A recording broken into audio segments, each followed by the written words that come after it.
기적이신 예수님 12번째 시간입니다. 예수님의 가르치심의 기적인 네 번째 완전한 율법에 대하여 오늘 살펴보고자 합니다. 예수님께서는 율법과 선지자를 폐하러 오신 것이 아니라 완전하게 하려 하셨다고 오셨다고 말씀해 주었습니다. 여기에서 말하는 율법과 선지자는 구약 성경을 말합니다. 율법은 모세오경을 말하고 선지자는 바로 대소선지서를 말씀하고 있는 거죠. 이렇게 율법과 선지자라고 하는 이러한 명칭은 유대인들이 관습적으로 성경이라고 하는 말 대신에 사용하는 그런 말입니다. 율법과 선지자 이러면은 구약 성경 전체를 말하는 것이죠. 왜 오늘 이 말씀을 통해서 온전한 율법에 대하여서 우리가 생각해야 하는가? 왜 예수님께서는 온전한 율법에 대하여서 말씀하셨는가 하는 이유를 알아야 됩니다. 주님 당시에 많은 유대인들이 또는 제자들조차도 율법에 대하여서 잘못 알고 있는 경우가 많다는 거죠. 이러한 일들은 오늘날 일부 어리석은 사람들의 생각과 같다는 것을 알게 됩니다. 일부 사람들은 어리석어서 예수님께서 이 땅에 오신 이유, 목적, 그리고 이 땅에 오셔서 행하시며 가르치신 그 내용들을 올바르게 알지 못하고 주님의 뜻과 어긋난 생각과 마음을 가지고 주님의 말과 행동하는 전혀 반대되는 말과 행동을 하면서 그렇게 세상을 살아가고 있다는 것이죠. 과연 오늘 우리가 생각하고 마음에 가지고 있고 내가 행동하고 생활하는 그 말과 행동 모든 것들은 과연 주님께서 이 땅에 오셔서 우리에게 본을 보여주신 대로 행하고 있는 것인가? 주님께서 우리에게 말씀하시고 가르치신 대로 우리는 그대로 따라가고 있는 것인가 하는 것을 우리가 깊이 생각하고 반성해야 하는 것입니다. 단순하게 반성하는 것이 아니라 우리는 깨닫고 회개해야만 합니다. 회개하지 않으면 우리의 신앙생활은 다 헛된 것이 됩니다. 왜? 신앙생활이 아니니까요. 신앙생활은 주님의 말씀을 듣고 그 말씀대로 순종하며 살아가고 주의 명령에 충성을 다하고 주님께서 생각하고 마음 먹고 말하고 행동하고 살아가던 그 모습을 그대로 따라가는 것이 신앙생활인데 주님의 뜻과는 어긋나게 주님의 삶의 모습과는 동떨어지게 반대되는 생각과 행동을 하면서 살아가고 있으면서 내가 신앙생활을 한다고 하는 것은 절대로 거짓말인 것입니다. 우리는 절대적인 잘못된 그런 행태에서 벗어나기 위하여 우리가 주님의 말씀을 깊이 생각해야 하는 겁니다. 그래서 오늘 그 많은 것 중에 하나 율법에 대하여서 살펴보고자 하는 것입니다. 우리가 오늘 주님의 말씀을 다시 살펴보면서 온전한 율법이 무엇인가?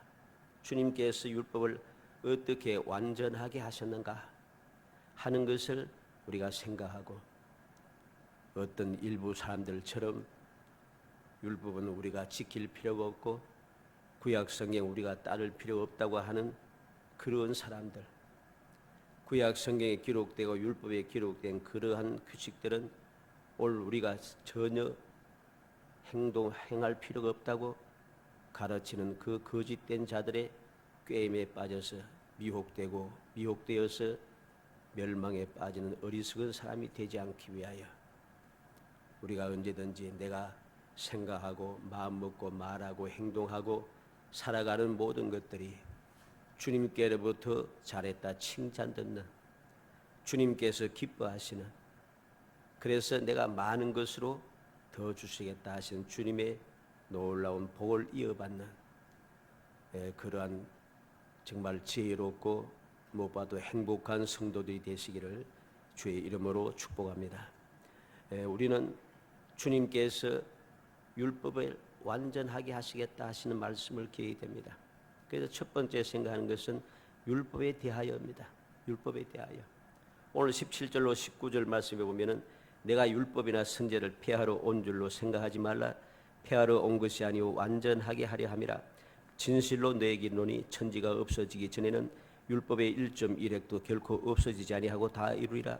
그러므로 누구든지 이 계명 중에 지극히 작은 것 하나라도 버리고 또 그같이 사람을 가르치는 자는 천국에서 지극히 작다 일컬음을 받을 것이요 누구든지 이를 행하며 가르치는 자는 천국에서 크다 일컬음을 받으리라. 주님께서 율법에 대하여서 말씀합니다.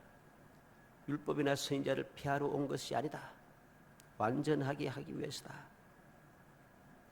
율법의 1.1에게라도 결코 없어지지 않고 다 이룰 것이다. 언제 어떻게? 천지가 없어지기 전에는. 천지가 없어질 리가 없습니다. 천지는 항상 영원히 있습니다. 영원히 있는 천지가 있듯이 하나님의 율법도 1.1획도 조그만 것도 결코 없어지지 않고 그 말씀대로 반드시 이루어진다는 것입니다. 그래서 주님은 분명하게 말씀합니다.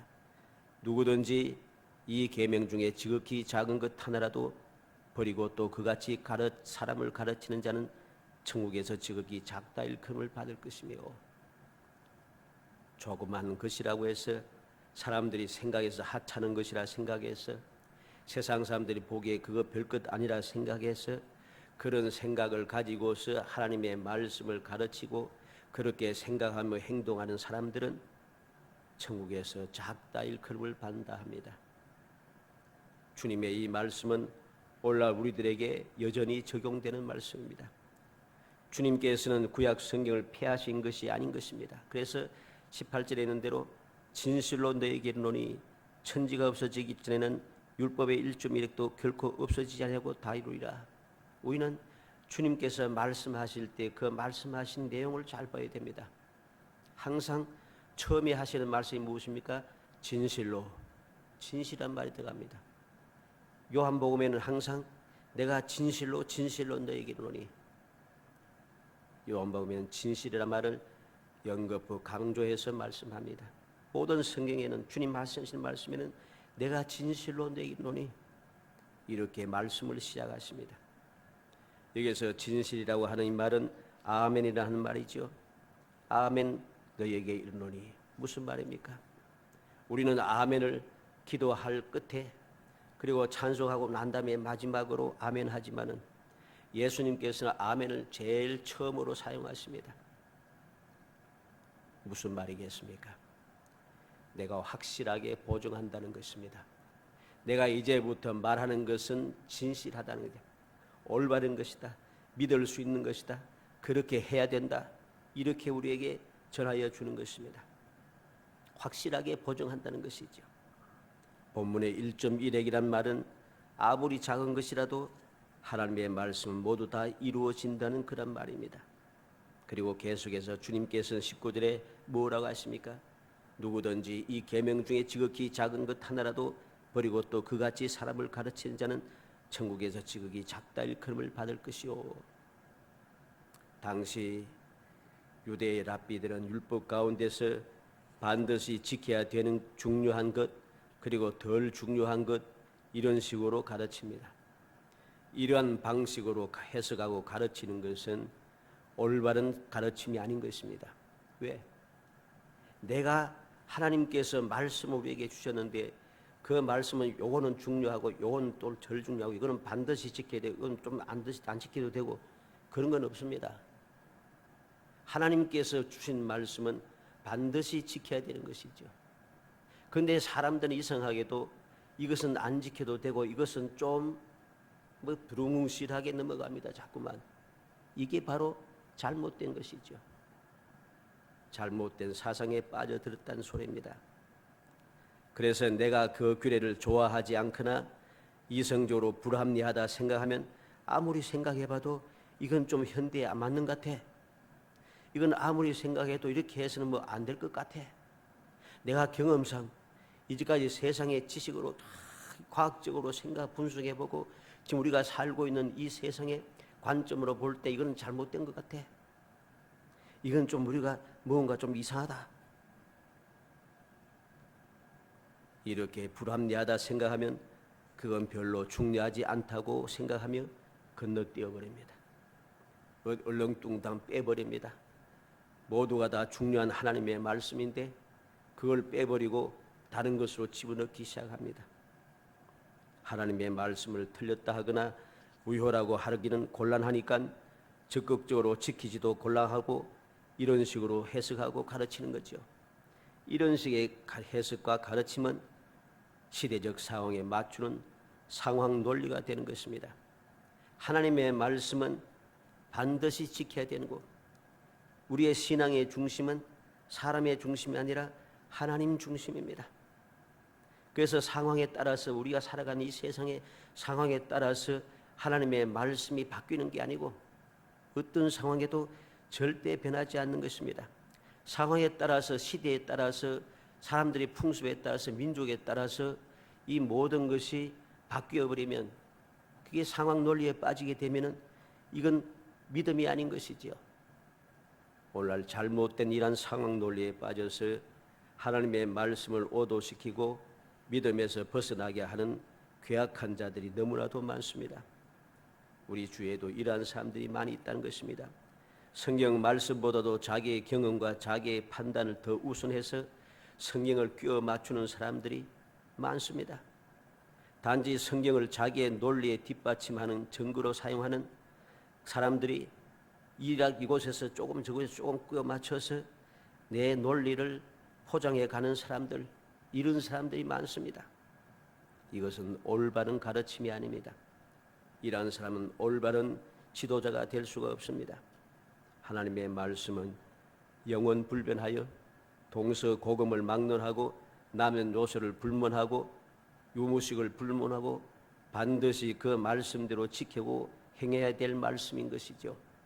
시대에 따라서 민족에 따라서 남녀노소에 따라서 다 바뀌고 또 바뀌고 또 바뀌면 말씀이 무슨 필요하겠습니까?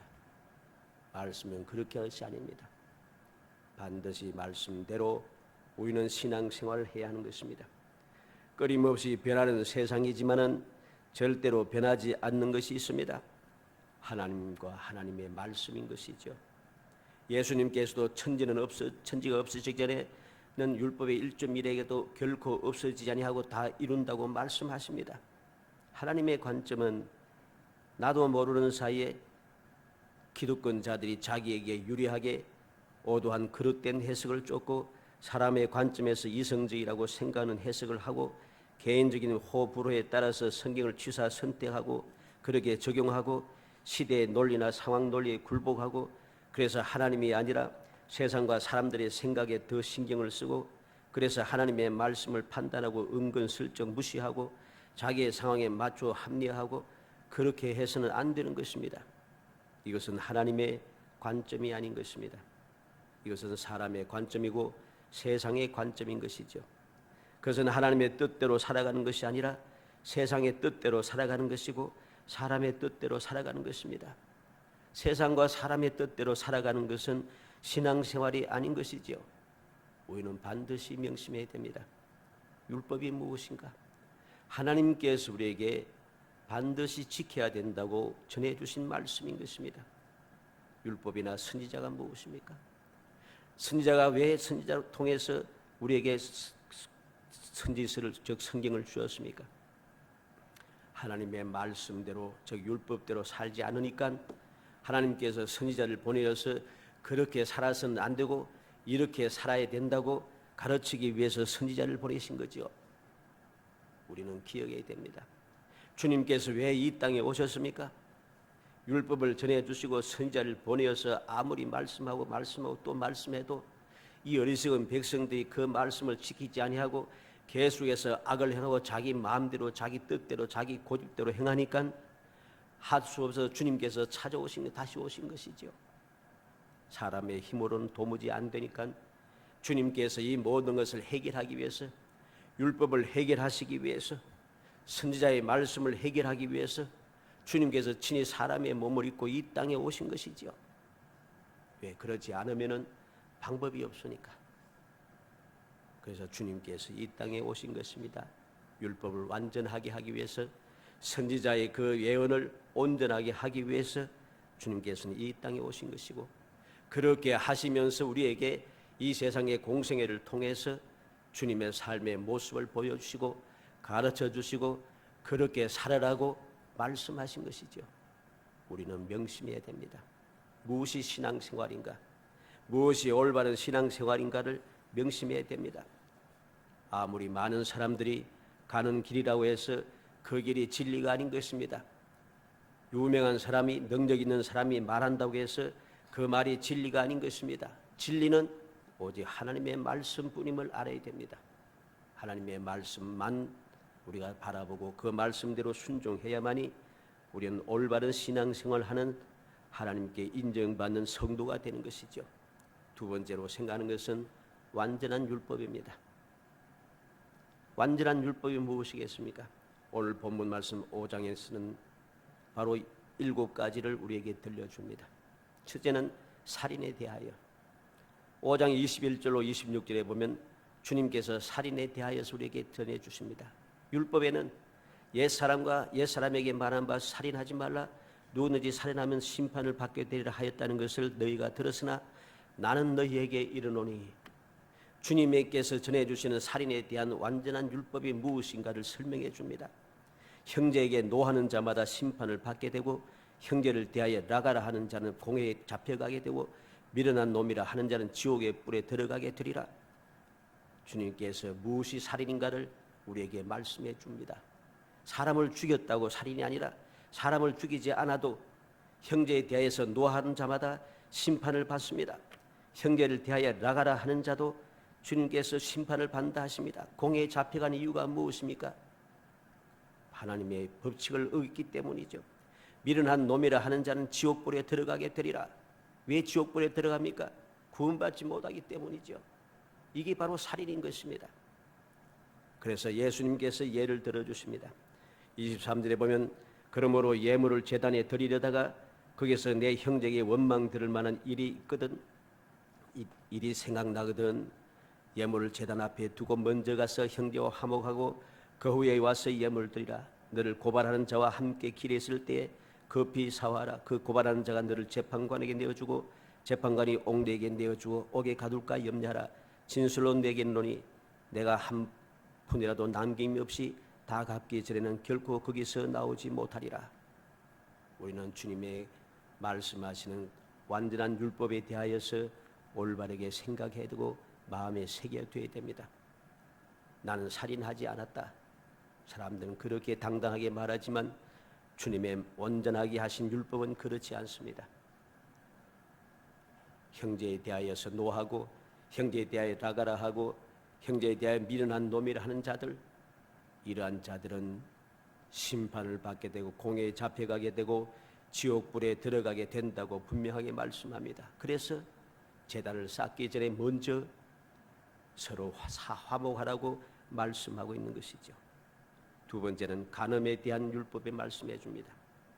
27절로 28절에 간음에 대한 완전한 율법이 무엇인가 가르칩니다. 또 간음하지 말라 하였다는 것을 너희가 들었으나 나는 너희에게 이르노니 음욕을 품고 여자를 보는 자마다 마음이 이미 간음하였느니라. 나는 간음하지 않았다고 큰소리치지만은 주님께서는 말씀합니다. 음욕을 품고 여자를 보는 자는 이미 간음하였다고 말씀합니다. 우리가 항상 우리가 거룩한 신앙생활을 해야 되는 이유가 여기에 있습니다. 하나님께서도 항상 백성들에게 하신 말씀이 내가 거룩하니 너희도 거룩하라고 하셨습니다. 주님께서도 세상에 계실 때 끊임없이 모든 범죄에 대하여서 잘못된 것에 대해서 가르치고 가르치시고 완전한 율법에 대해서 전해주시고 전해주시며 주님께서 이 세상에 살아가면서 정결하고 거룩한 삶을 살아가면서 주님의 뒤를 따를 것을 말씀해 주었습니다. 우리가 생각이 항상 올바르게 됩니다. 우리의 생각하고 마음 가지고 있는 것을 입으로 말한다고 이야기했습니다. 주님의 말씀 우리가 기억하게 되면 우리의 생각을 거룩하게 하지 않을 수가 없습니다. 우리의 마음을 거룩하게 다잡지 않을 수가 없습니다. 내가 주님의 말씀을 더 깊이 묵상하지 않을 수가 없습니다. 내가 주님을 닮기 위하여서 내가 열심을 내지 않을 수가 없습니다. 왜? 그 말씀을 깊이 생각하고 그 말씀을 지키기 위해서 열심을 내고 주님을 닮기 위해서 전심전력을 기울이지 않으면 나도 모르게 악한 생각이 자꾸만 내 속에 들어온다는 것입니다. 눈에 보일 때마다 탐욕의 마음이 생기고 거짓된 마음이 생기고 원망의 마음이 생기고 여러 가지 세상적인 인간적인 세상적인 정력적인 그러한 생각이 자꾸만 든다는 것입니다. 그래서 나도 모르게 살인을 하게 되고 간음을 하게 되고 우리가 죄를 자꾸만 짓기 때문에 더욱더 정신을 차리고 경건에 더욱 힘쓸 수밖에 없는 것이고 더욱 주님을 닮기 위하여 열심을 내지 않을 수가 없는 것입니다. 한순간 내가 나태해지고 내가 이만하면 족하다 생각하는 순간에 우리의 마음속에 죄악이 그대로 들어오게 되는 것이죠. 그래서 우리는 많은 사람들이 열심히 신앙생활 잘하다가 어느 순간에 나태해져서 타락한 사람들을 봅니다.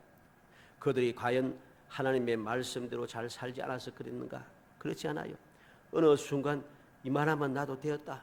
나는 그래도 거룩하게 잘 살고 있다. 이렇게 하나님의 주님을 본받아 끝까지 바라보고 나아가지 못하고 어느 순간 멈추어 버립니다.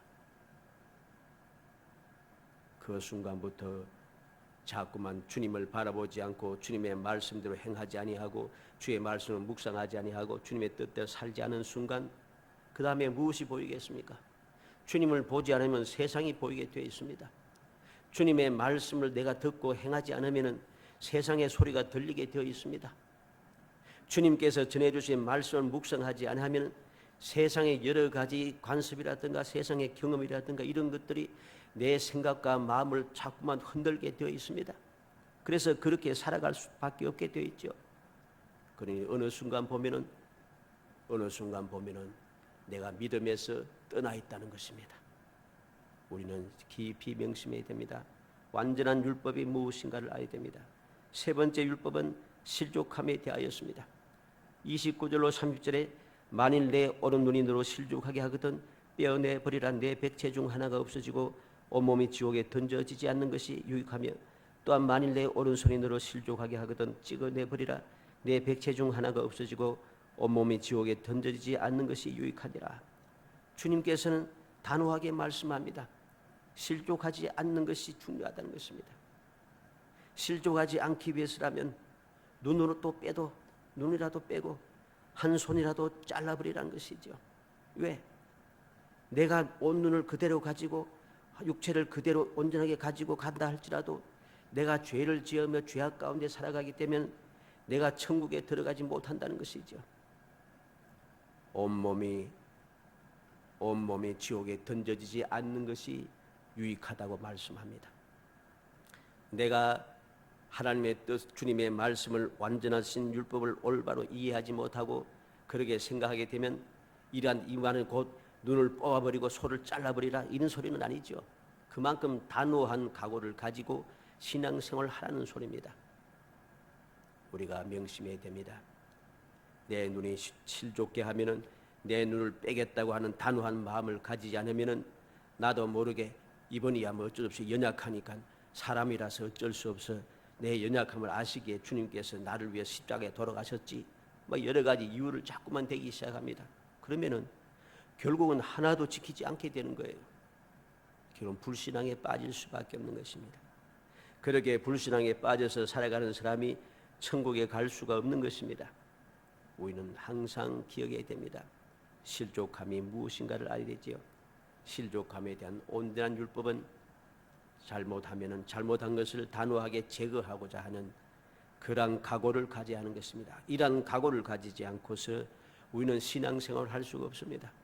여러 가지 핑계를 대면서 오늘날 많은 사람들이 저렇게 신앙생활을 하는데 나 혼자서 이렇게 신앙생활을 하면 그들에게 왕따가 되고 내가 어떻게 신앙생활을 제대로 할 수 있을까? 많은 사람들이 눈치 봐야 되고 많은 사람이 손가락질하고 너 혼자만 잘났냐고 그러면서 이야기할 텐데 이런 소리 들으면서 내가 신앙생활 할 수 있을까? 저들과 함께 하지 않고 내가 외톨이가 되어서 신앙생활 할 수 있을까? 그런 생각이 나를 멸망에 빠뜨린다는 사실을 알아야 됩니다. 우리는 명심해야 됩니다.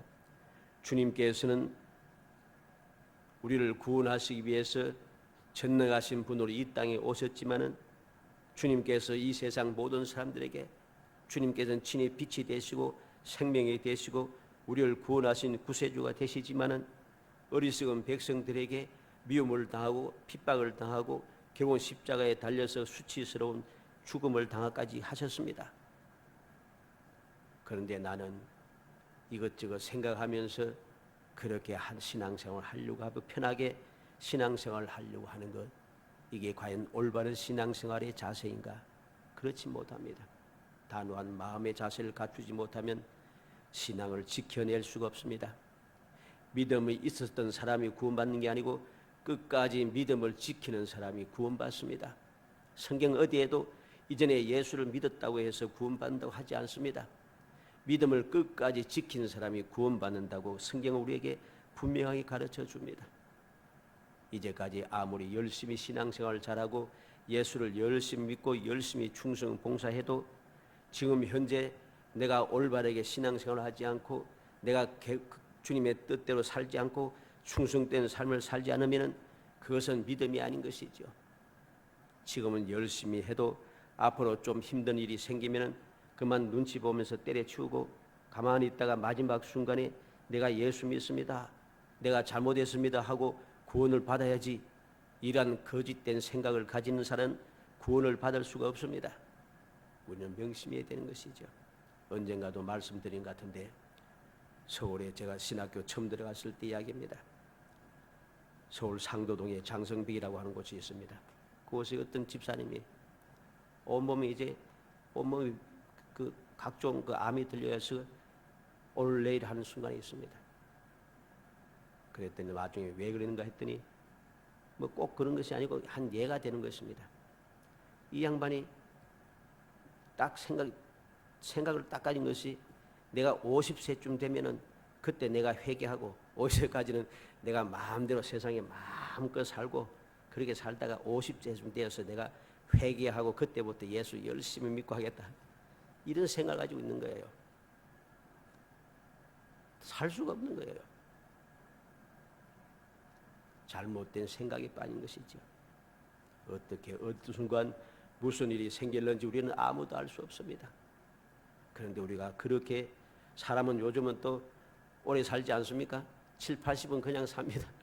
그러니까 이제 80세쯤까지 열심히 살다가 이제 죽기 전에 예수 열심히 믿고 잘 믿어가지고선 천국 가야지, 이런 망령된 생각하고, 이게 망령된 생각이 성공할 수가 없어요. 좋게 이야기하면 그 사람들이 뭐라 합니까? 십자가 우편에 강도도 죽는 순간에 구원받았잖아, 나도 죽는 순간에 회개하고 구원받지 뭐. 그런 사람은 구원받지 못합니다. 왜? 망령되기 때문입니다. 망령된 자가 구원을 받을 수가 없습니다. 네 번째 완전한 율법이 무엇입니까? 이혼에 대하여 말씀합니다. 31절로 32절에 또 일렀으되 누구든지 아내를 버리거든 이혼 정서를 줄 것이라 하였으나 나는 너희에게 이르노니 누구든지 엄행한 이유 없이 아내를 버리면 이는 그로 간음하게 하며 또 누구든지 버림받은 여자에게 장가드는 자도 간음함이니라. 사람들은 생각합니다. 이혼 정서를 주면은 이혼도 괜찮다고 이야기합니다. 요즘은 이혼을 밥 먹듯이 하지 않습니까? 믿음의 사람들은 그렇게 해서는 안 되는 것입니다. 세상이 그렇게 되었다고 해서 믿음의 사람도 그렇게 해서는 안 되는 것이죠. 이게 바로 문제가 되는 것입니다. 주님께서는 분명히 말씀합니다. 엄행한 이유 없이 이혼하게 되고 버리게 되면 그건 간음이라는 것이죠. 하나님의 율법을 어긴 것이라는 것입니다. 버림받은 여자에게 장가드는 자도 간음한다고 한 것입니다. 우리는 하나님께 절대로 해서는 안 된다고 하는 이 말씀들이 무엇입니까? 다 무엇입니까? 십계명에 나오는 말씀입니다. 가장 기본적인 하나님이 주신 계명입니다. 우리는 명심해야 하는 것이죠.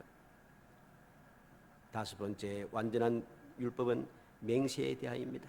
33절로 37절에 또 옛 사람에게 말한 바 헛맹세를 하지 말고 내 맹세한 것을 주께 지키라 했던 것을 너희가 들었으나 난 너에게 이르노니 도무지 맹세하지 말지니 하늘로도 하지 말라 이는 하나님의 보좌이며 땅으로도 하지 말라 이는 하나님의 발등상이며 예루살렘으로도 하지 말라 이는 큰 임금의 성이며 내 머리로도 하지 말라 이는 내가 한 트럭도 희고 금게 할 수 없음이라. 오직 너희 말은 옳다 아니라 하라. 이에서 지나는 것은 악으로부터 나느니라. 내가 할 수 있는 것만 해야 하는 것이죠. 할 수 없는 것을 그냥 아무 진실한 마음도 없이 맹세를 막 하기 시작하면은 이건 다 악에서 나오는 것이라고 예수님께서 분명히 말씀합니다. 이 좋은 예를 우리는 구약성경의 사울왕을 보지 않습니까? 사울왕은 맹세를 여러 번 했지만은 한 번도 맹세를 지킨 적이 없습니다. 여러분 성경 한번 보세요. 사울왕은 맹세를 여러 번 했습니다. 서원도 하고 그런데 한 번도 안 지켰어요. 한 번도 지키지 않았어요. 결과가 무엇입니까? 그는 멸망당할 수밖에 없었습니다. 왜? 하나님의 계명을 어겼기 때문입니다. 온전한 율법이 무엇입니까? 할 수 없는 것을 지킬 생각도 없고 지킬 능력도 없는 사람이 헛된 맹세를 해서는 안 된다는 소리죠. 할 수 있는지 없는지 옳은지 아른지 이것만 올바르게 구분하면 되는 것입니다. 여기서 지나는 것은 악으로부터 난다고 주님 분명히 말씀했습니다. 여섯 번째 완전한 율법은 되갚음에 대하였습니다. 38절로 42절에 또 눈은 눈으로 이는 이로 갚으라 하였다는 것을 너희가 들었으나 난 너희에게 이르노니 악한 자를 대적하지 말라. 누구든지 내 오른편 뺨을 치거든 왼편도 돌려대며 또 너를 고발하여 속옷을 가지고자 하는 자에게 그도까지 갇히게 하며 또 누구든지 너로 억지로 오리를 가게 하거든 그 사람과 심리를 동행하고 내게 구하는 자에게 주면 내게 꾸고자 하는 자에게 거절하지 말라. 되갚음에 대한 완전한 율법이 무엇인지 예수님께서 말씀해 주십니다. 이 말씀을 보니까 우리가 도무지 지키기가 힘든 것 같지요. 이렇게 할 수가 없고 이렇게 하는 사람들 보기가 극히 힘듭니다. 왜? 그만큼 힘든 것이죠. 일반 율법도 지키기가 힘든데 주님께서 하신 완전한 율법은 우리가 더 지키기 힘든 것입니다. 그러나 이것이 완전한 율법이라는 것입니다. 주님께서는 이 완전한 율법을 우리에게 가르쳐 주시기 위해서 이 땅에 오시고 이 완전한 율법을 지킬 수 있는 방법을 주시기 위해서 이 땅에 오신 것이죠. 마지막 완전한 율법 일곱 번째 이웃에 대하여 다시 말해서 올바른 사랑입니다. 43절로 47절에 또 내 이웃을 사랑하고 내 원수를 미워하라 했다는 것을 너희가 들었으나 나는 너희에게 이르노니 너희 원수를 사랑하면 너희를 박해하는 자를 위해 기도하라. 이같이 한즉 하늘에 계신 너희 아버지의 아들이 되리니 이는 하나님이 그 해를 악인과 선인에게 비추시며 비를 의로운 자 불의한 자에게 내려주심이라. 너희가 너희를 사랑하는 자를 사랑하면 무슨 상이 있으리요? 세리도 이같이 아니하느냐? 또 너희가 너희 형제에게만 문언하면 남보다 더하는 것이 무엇이냐? 이방인들도 이같이 아니하느냐? 올바른 이웃에 대한 올바른 사랑, 완전한 사랑에 대해서 주님께서 우리에게 가르쳐 주고 있습니다. 진정한 사랑은 원수를 사랑하는 것이라고 했습니다. 박해한 자를 위해서 기도하는 것이라고 했습니다. 이렇게 할 때 하나님 아버지의 아들이 된다고 말씀합니다. 왜냐하면 하나님께서는 해를 악인과 선인에게 비추신다고 했습니다. 비를 의로운 자 불의한 자에게 내려주신다고 했습니다. 그리고 결론적으로 하신 말씀이 사랑하는 자를 사랑하면 무슨 상이 있으리요? 세리도 이같이 아니하냐? 너희들이 죄인이라고 하는 세리도 사랑하는 자는 사랑한다는 것입니다. 형제에게 문하면 남보다 더하는 것이 무엇이냐? 이방인도 이같이 아니하느냐? 너희들이 개같이 취급하는 이방인도 형제에게는 무난한다는 것입니다. 올바른 이웃, 완전한 사랑이 무엇인가를 주님께서 우리에게 들려주시는 것이죠. 우리는 주님께서 전하여 주시는 완전한 율법을 보면서 더욱더 마음이 답답해질 수밖에 없습니다. 인간적으로 생각할 때는 더 답답해집니다. 더 힘들어집니다. 살인에 대하여서 나는 죽이지 않으면 살인이 아니라 생각했는데 악한 마음을 품고 원망하는 마음 품고 노하고 미워하고 나가라 하고 미란 놈이라 한 것도 지옥불에 들어간다고 하니 얼마나 겁나는 이야기입니까? 더욱더 완전해진 율법을 우리가 지키기 위해서는 무엇이 필요합니까? 온전한 율법은 이러한 율법인데 이 율법을 지키기 위해서는 내가 예수를 올바르게 본받아야 하는 것입니다. 예수를 똑바로 믿어야 한다는 소리입니다. 왜 그렇습니까? 주님께서 이 땅을 떠나시기 전에 제 아들 향하여 약속하신 것이 무엇입니까? 아버지의 약속하신 것을 기다리라. 너희는 몇 날이 못되어 성령을 선물로 받는다 했습니다. 너희가 성령이 너희가 임하시면 너희가 권능을 받고 성령께서 임하심으로 권능을 받게 됩니다. 성령은 우리를 도우시는 보혜사십니다. 바로 이것이 완전한 율법을 지킬 수 있는 비결인 것이죠. 나는 기록된 구약의 성경에 있는 이 율법도 지킬 수가 없습니다. 그러나 이보다 더 강화된, 더 완전해진 주님의 율법을 지키려고 하면 더 힘듭니다. 그런데 어떻게 지킬 수 있습니까? 예수를 믿음으로. 나의 부족함을 아시는 주님께서 나를 돕기 위해서 보혜사 성령을 보내주셨고, 보혜사 성령께서 내 마음속에 성전 삼고 거하시면서 우리를 도와주시는 것이죠. 그래서 주님의 말씀대로 온전한 율법대로 살아갈 수 있도록 우리를 감동하시고 우리에게 힘을 주시고 우리를 도와주시고 우리 위해서 역사해 주시고 우리 위해서 기도해 주시는 것입니다. 우리는 기억해야 되겠습니다. 주님 왜 이 땅에 오셨는가? 율법을 폐하기 위해서가 아니라 율법을 완전하게 하기 위해서. 결론의 말씀을 봐야겠습니다. 마태복음 5장 16절 찾아 읽어봅니다. 마태복음 5장 16절 읽어봅니다. 이같이 너희 빛을 사람 앞에 비치게 하여 그들로 너희 착한 행실을 보고 하늘에 계신 너희 아버지께 영광을 돌리게 하라. 우리는 주님의 가르침을 따라서 그 말씀대로 실행하며 살아감으로써 우리의 착한 행실, 우리의 올바른 믿음의 생활을 통해서 세상 모든 사람이 그것을 보고 하나님께 영광 돌리게 하는 것, 이게 주님께서 이 말씀을 우리에게 가르쳐 주신 이유고 완전한 율법을 우리에게 들려주신 이유입니다. 20절 읽어봅니다. 내가 너희에게 이르노니 너희 의가 서기관과 바리새인보다 더 낫지 못하면 결코 천국에 들어가지 못하리라. 놀라운 말씀이죠. 너희 의가 서기관과 바리새인보다 더 낫지 못하면 결코 천국에 들어가지 못한다. 무슨 말이겠습니까? 예수님께서는 이 서기관과 바리새인들에 대해서 화 있을진저 끊임없이 말씀하셨습니다. 그런데 이 서기관과 바리새인보다 화 있는 서기관과 바리새인보다 더 낫지 못하면 천국에 절대로 못 들어간다 하시는데 우리는 명심해야 됩니다. 예수님께서 서기관과 바리새인들을 책망하신 이유가 무엇입니까? 이들의 외식 때문입니다. 이들은 율법을 열심히 지켰지만은 이것을 올바른 마음을 가지고 신실한 마음으로 그렇게 지킨 것이 아니란 소리죠. 외식으로 사람들에게 보이기 위하여. 그래서 이들은 그래도 이 서기관과 바리새인은 그래도 외식적으로 하긴 했지만은 율법은 또 철저하게 지켰다는 것이죠. 그런데 우리는 오늘날 많은 믿음의 사람들이 뭐라고 합니까? 율법은 지키지 않아도 되고, 그러면서 주님의 은혜로 주님께서 이 땅에 오심으로 십자가에 돌아가시고 보혈 피를 흘리심으로 우리가 구원받고 죄의 사함을 받았기 때문에 이제는 은혜로 살아간다 하고서는 율법도 안 지키고 말씀대로도 안 살고 주님을 닮지도 아니하고, 이게 문제가 되는 것이죠. 그렇게 해서는 천국에 절대로 못 들어간다는 것입니다. 우리는 기억해야 됩니다. 48절 말씀 5장 48절 읽어봅니다. 그러므로 하늘에 계신 너희 아버지의 온전하신 같이 너희도 온전하라. 주님의 결론의 말씀을 기억해야 됩니다. 하늘에 계신 너희 아버지의 온전하신 같이 너희도 온전하라. 완전하게 하시는 율법에 대해서 설명해 주시고 하나님께서 완전하신 너희들도 또 이렇게 완전해야 한다는 것입니다. 온전해져야 하는 것. 온전하지 않으면은 다시 말해서 구약 성경식으로 표현하면 내가 거룩하니 너희도 거룩하라 하는 말씀이죠. 내가 거룩하지 않으면은 결코 주님의 은혜 가운데 살아가는 천국에 들어갈 수 있는 사람이 되지 못한다는 것이죠.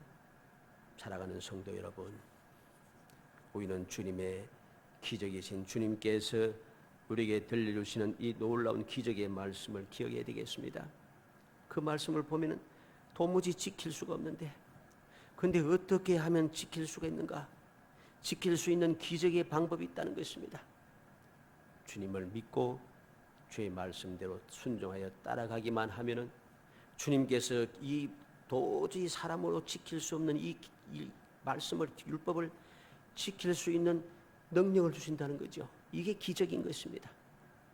보혜사 성령께서 우리의 능력을 주셔서 지혜와 총명을 주셔서 모든 것을 깨달아 알게 하시고 올바르게 지킬 수 있도록 우리를 도와주시는 것입니다.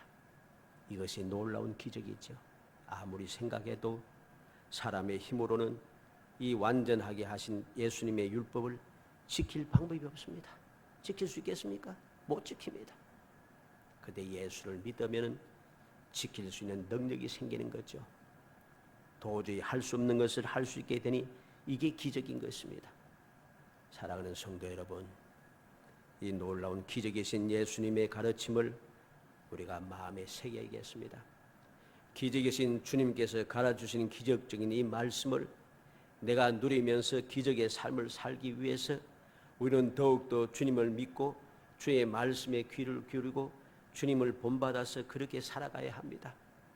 그렇게 되면은 아무도 지킬 수 없는 그 율법을 더욱더나 더 지킬 수 없는 완전하게 된 율법을 우리는 지킬 수 있는 기적의 사람이 되고, 이 기적적인 사람이 될 때에 우리의 삶 자체가 기적의 삶이 되어서 모든 사람들이 놀랄 수밖에 없는 놀라운 축복의 역사가 끊임없이 일어나게 될 것입니다. 간절히 소원하기는 우리 모든 성도들이 기적이신 예수님의 가르침을 믿고 의심하고 사람의 방법대로, 세상의 방법대로 자꾸만 상황 논리에 이끌려서 그렇게 변질시키지 말고 좌우로 치우치지 않고 기록된 말씀대로 주님께서 전하신 대로 우리가 열심을 다해 실천하고 또 실천하여 주님께서 약속하신 말씀대로 귀한 성령의 도움을 받아 끊임없이 기적의 삶을 이어가는 행복한 성도들이 되시기를 주의 이름으로 축복합니다. 은혜 감사합니다. 사랑하여 주셔서 택하여 주시고 저희들로 하여금 주님의 말씀을 기억하고 그 말씀대로 살아갈 수 있는 능력을 도와주심을 감사합니다. 지혜와 총명을 주심을 감사합니다. 이 모든 것을 감당할 수 있도록 도와주심을 감사합니다. 저희들을 택하여 주시고 기회를 주심을 감사합니다. 이 놀라운 축복을 받아사오니 깨어 경성하게 하시고 기뻐하고 즐거워하게 하시고 감사하고 감격하게 하시고 열심을 다하여 주님의 말씀에 순종하게 하시사 주님 약속하신 대로 기적의 삶을 살아가 하나님을 용화롭게 하고 주님을 기뻐하시게 하며 세상의 아버지 주님의 향기를 가득히 발할 수 있는 행복한 삶을 살 수 있도록 은총을 베풀어 주옵소서. 예수님의 이름으로 기도드립니다. 아멘.